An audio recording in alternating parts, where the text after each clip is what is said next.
Big Lez's League, an all rugby league experience. Hello and welcome back to Big Lez's League and all rugby league experience. I'm your host, Big Lez. You're going to be seeing my ugly mug on the YouTube this week. We've got a special episode for you. Going to be going through Origin now. Got Rando here with me. How you going? I'm good. Busy, scary start to my Thursday. Locked myself out of my own apartment. Didn't think I'd get here. Had to break into my own apartment, which is no easy feat. Had to jump on a couple of bins, slide through a window about probably 1 by 1 meter.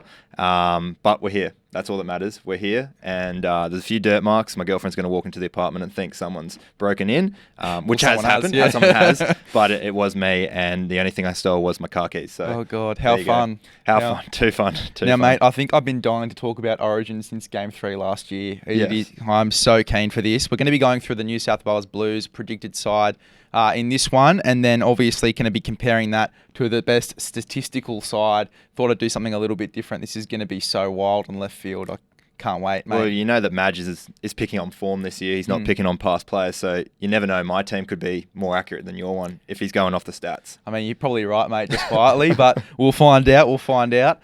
Let's go through position by position and obviously go through and compare both for each position for each team.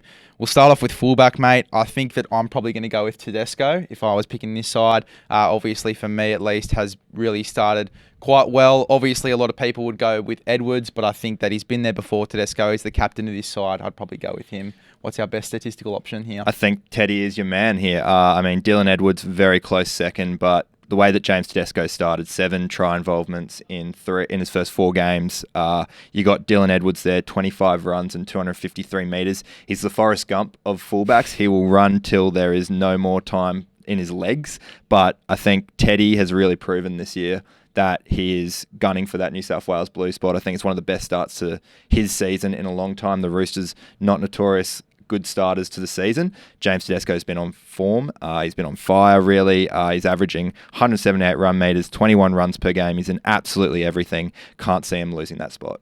Yeah, I agree, mate. As I said, he's probably the quote-unquote incumbent, even though that Madge is going on form this year. Who's your number 2?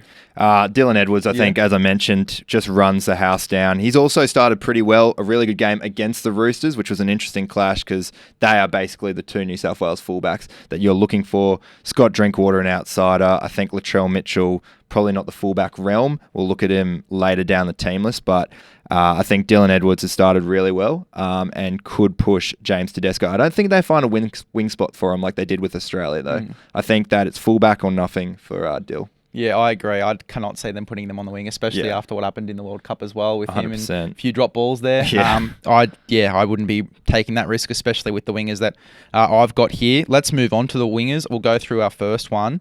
I've got Brian To'o. I think that, again, another guy that I think is guaranteed for this spot and post-contact meters galore, as I'm sure we're about to find out. Absolutely, mate. He is absolutely killing it at the moment, Brian To'o. 85 post-contact meters, the most of any winger. He's averaging over 200 metres per game. There's only one other player who is averaging 200 metres plus as a winger. I'll get to him in a second because he's my Origin smoky. But yeah, Brian To'o, got to go with him. He's out in the left wing now, which is interesting. So brings an opportunity there for a right winger to come through.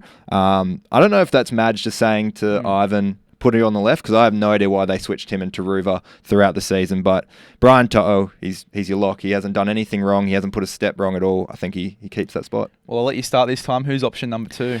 Well, there's 2 smokies. One smoky that I was talking about is, and everyone's just going to roll their eyes now at me and probably turn off this YouTube stream, but Connor Tracy started the year pretty well. 21 runs per game, 203 average run meters, 3 line breaks, a line break in each game, 3 tries in 3 games. He is starting really well in Dog's life, and it was interesting to see that they dropped Wilson in that Rabbitohs game and brought him up and kept him when most of the noise was that they were going to drop Tracy back down. But Connor's been having a great start to the season. Another bloke who is on his bike in 2025, Zach Lomax. He has started the season real well. I mean, anyone who's in Supercoach or Fantasy can vouch for that.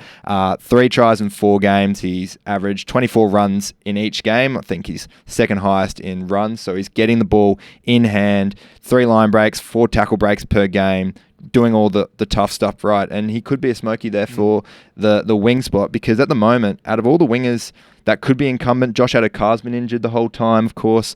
Daniel Tupou could be an option there, but he is aging. If we're looking to the future, Zach Lomax could be a chance to start. I mean, I wouldn't push past it 100% at all, to be honest, because he's really started the year well on the wing. It's probably the best footy I've seen from him on the wing too, to be honest. So, I wouldn't push past it at all.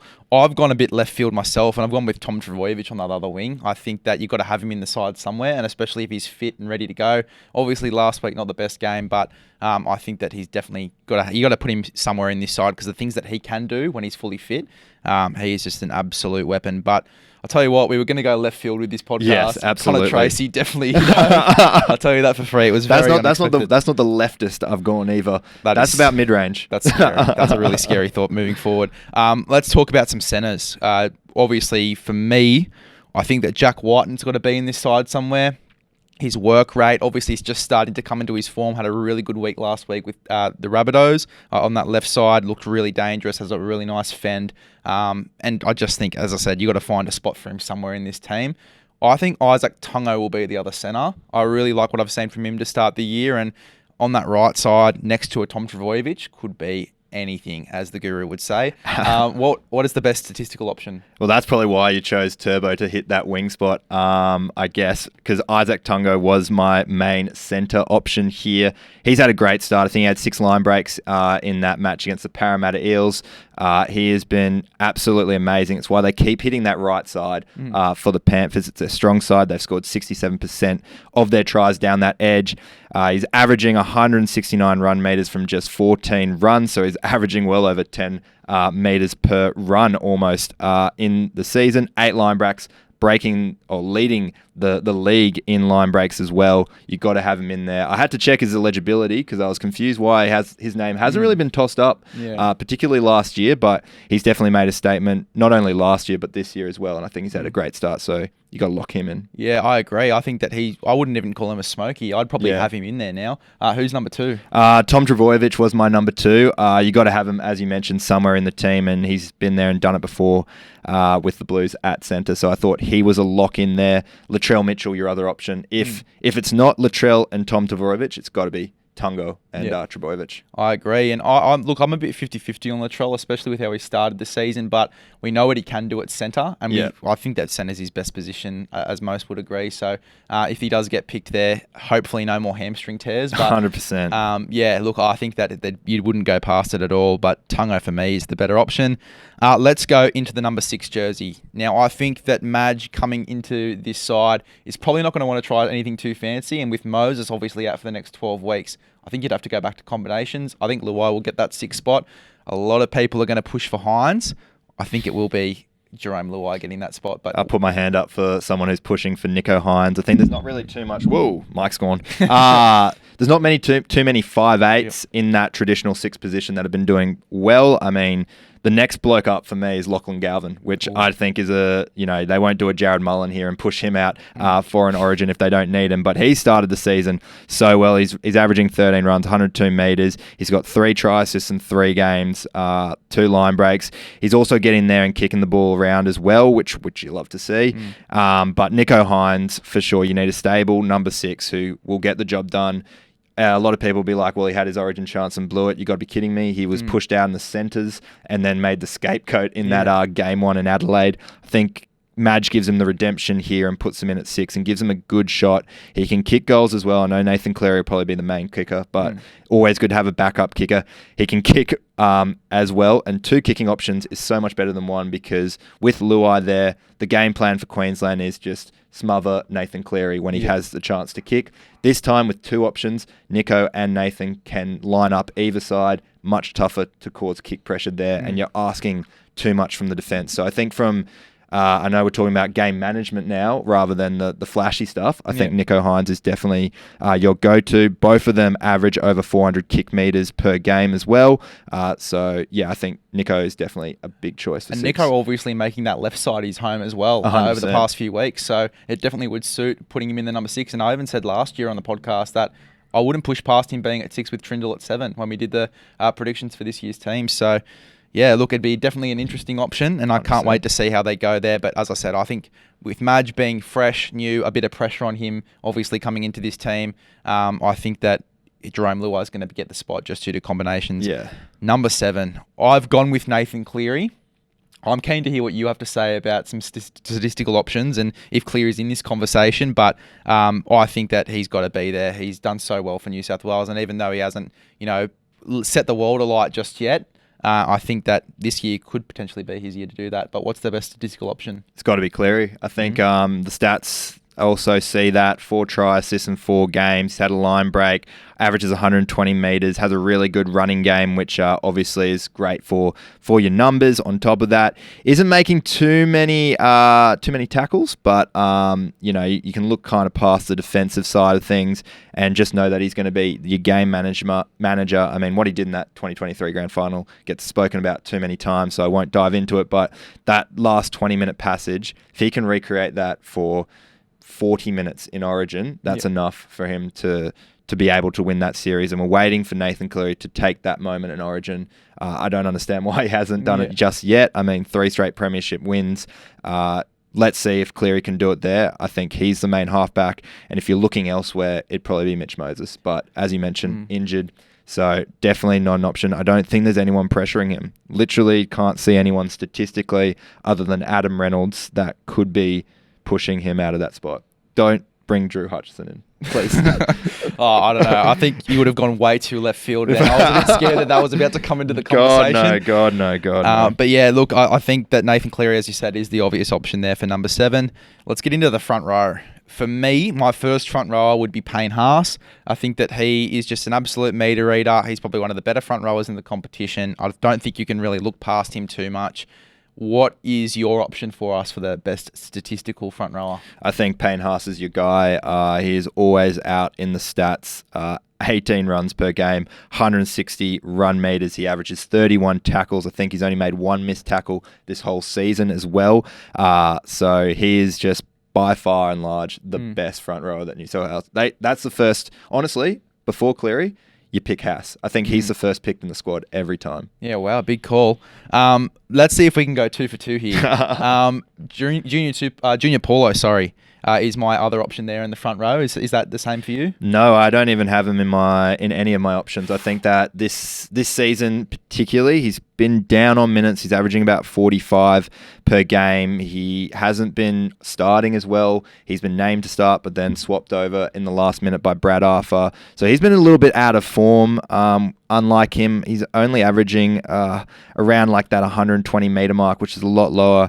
I had someone else who I think is going to be an absolute bolter, and I hope I got his eligibility right. Otherwise, they'll look like an absolute goose. But Terrell May is pushing real hard. I think because he's I don't know if Samoa is a top tier nation yet, so I think he is eligible. Obviously, with Luai and Critter playing there, and Taylor I think's eligible for New South Wales too. So surely that's interesting too. Yeah, he's definitely in the conversation for me as well. Then, but yeah, look, I mean, I can't push past that too much. I've got him here in my extended bench, obviously giving a little bit away there, but.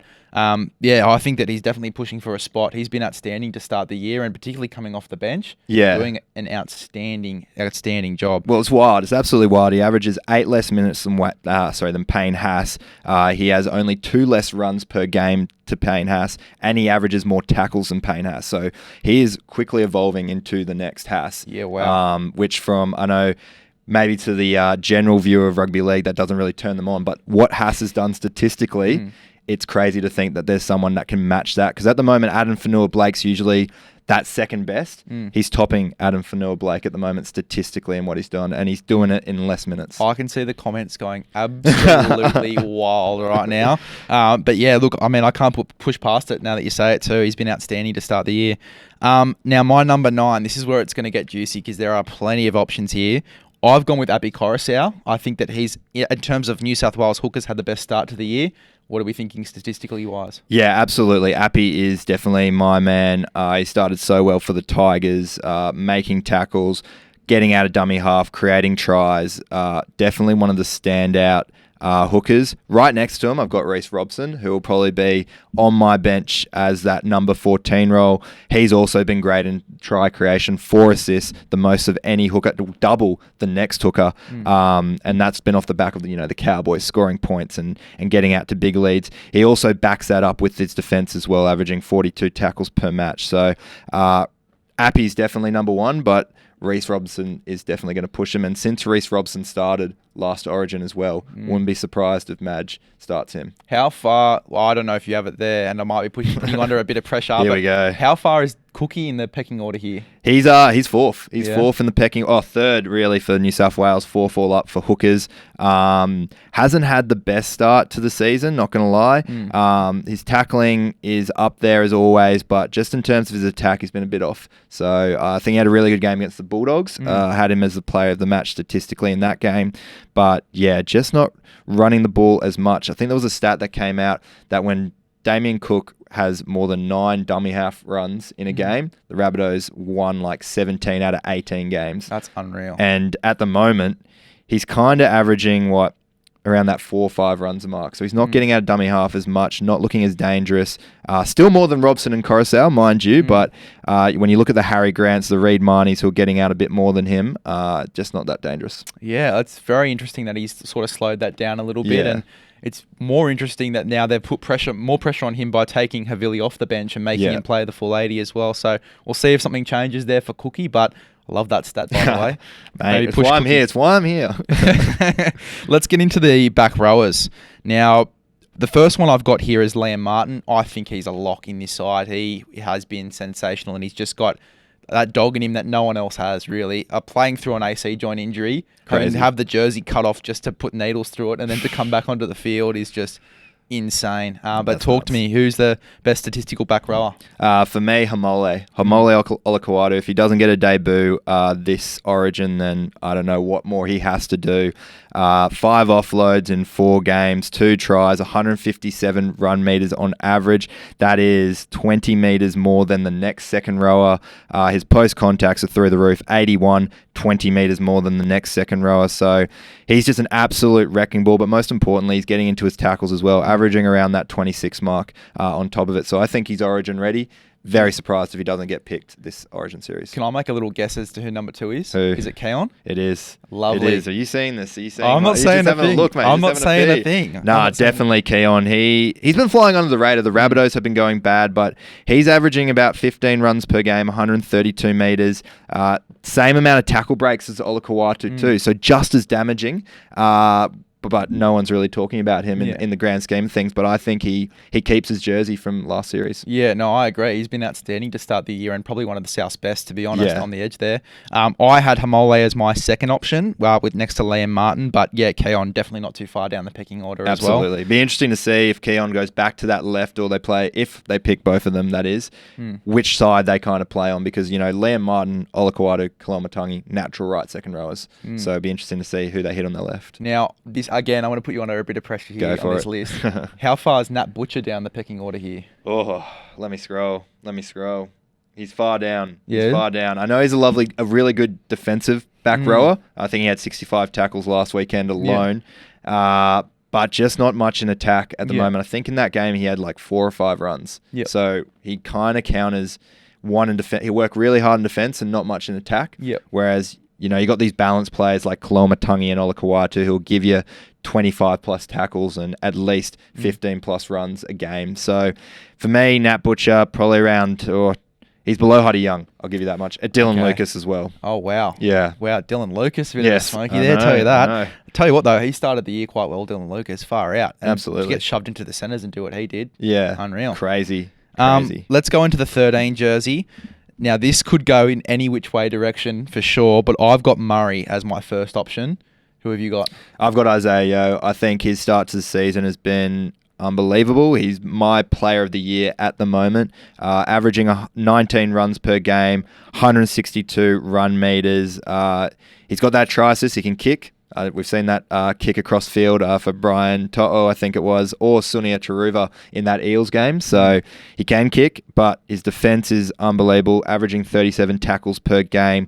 What he does in particular, and this is not so much statistical, but how he takes the ball to the line and can just push it back. He's such a big link in that attacking structure for New South Wales. And Cam Murray does the exact same thing as well. But I think Isaiah Yo to a further extent is probably a little bit better, and I've got him just above Cam Murray statistically. Yeah, well, I think Yoey's also mastered when to pass and when to run as well. Yes, exactly. He looks so good with his running game, and he looks tough. I reckon after last year's Origin series, he's just mastered that running and passing game and that balance so well. So Murray's number 2 for you then? Murray is number 2. The beauty of having Murray on the bench is that he can cover basically any place on the field. You could probably chuck him in the centres if you wanted to. You could chuck him into the second row as well. So he can balance both sides of the field depending on injuries. Yeah, exactly, for sure. And I think that my idea is with this rotation, my 14 will explain a little bit there, but the 14 would come into lock to start the game, and then Murray would sort of go into the back row for the rest of the game, and then obviously lock go into hooker. Now, my 14 is so left field here. All right, hit me. It is Cam McInnes. I think he's it. had a massive start to the year. He's gone so under the radar, and last week in that Sharks game, particularly when they had so much momentum, that was created through him and Jack Williams, who were just impeccable in that side. Obviously, him starting at 13. His passing game as well has improved quite a bit. Obviously, to start the season, passing at a dummy half, there's a few shambles in there, but his passing game's improved a little bit. But just his running game is so solid, bunching out a bunch of meters and then getting 40-plus tackles. He's a great option. Who have you got as your best statistical 14? I've got, as I mentioned, Reece Robson. I think he's the go, but just a bit more on Cam McInnes because I do have him on my bench as well.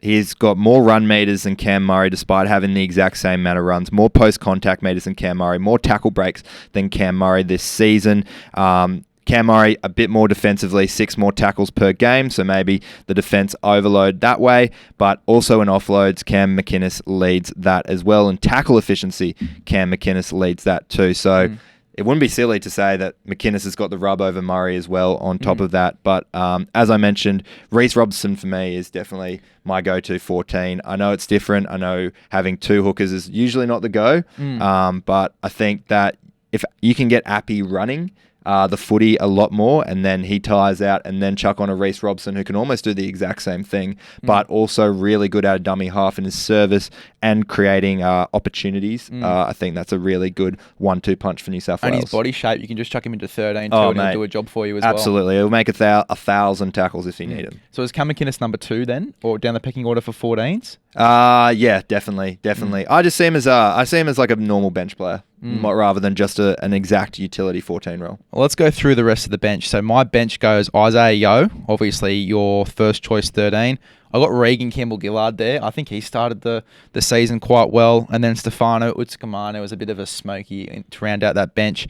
What's your bench looking like? I've got Reece in there, Cam Murray, of course, because he was my number 2. Cam McInnes in there. Stefano as well, but my real smoky who could be 18th man or probably need a bit more second row injection is Jackson Ford. I thought he's been absolutely unbelievable. Just getting his stats up here because I just had it a second ago. Yeah.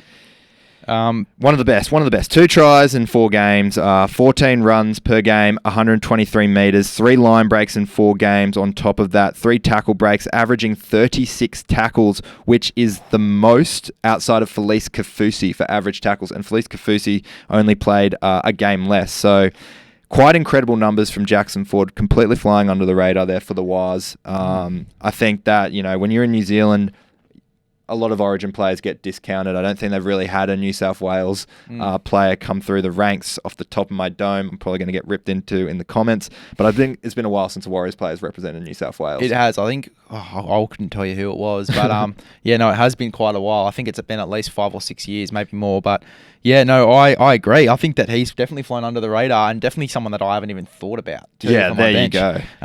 So my reserves, my extended bench, I got Critter, I got Nico Hines, obviously you mentioned him before, Terrell May, who we obviously spoke about as a smoky, and then Dylan Edwards, I think, will definitely be in the squad somewhere. Obviously, some guys unlucky to miss out. You're probably looking at your Scotty Drinkwaters. Obviously, through injury, Mitchell Moses will miss out. Campbell Graham will miss out. And as a Souths fan, I have been so spewing that he hasn't been in the side. Tolu Cowler as well has had a massive start to the year. There's so many guys that are really unfortunate to miss out, especially in this back line. Even Bradman Best, who had a blinder last week as well.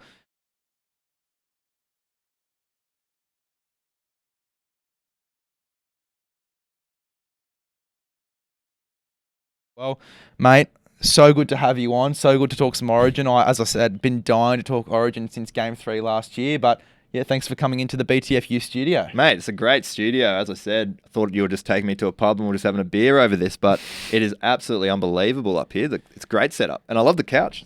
Yeah. Very chill. I could just sit here forever. Mate, I'll tell you Do what. you want to do Queensland while we're here? Fucking hell, jeez. Well, mate, I've got the team this year. I'll tell you. No, but I thought the same thing when I came here for the first time as well. I literally walked I think it was around August last year. Obviously, got sent the address, showed up, and I was like, what the fuck? Like, where am I? He sent me this random address. I'm like, mate, I'm at a pub. Are you at the same spot? Are you around the corner or something? And he walks down the stairs, obviously walked me all the way up, and it's like a different world up here, isn't it? Yeah, absolutely. It's a great setup.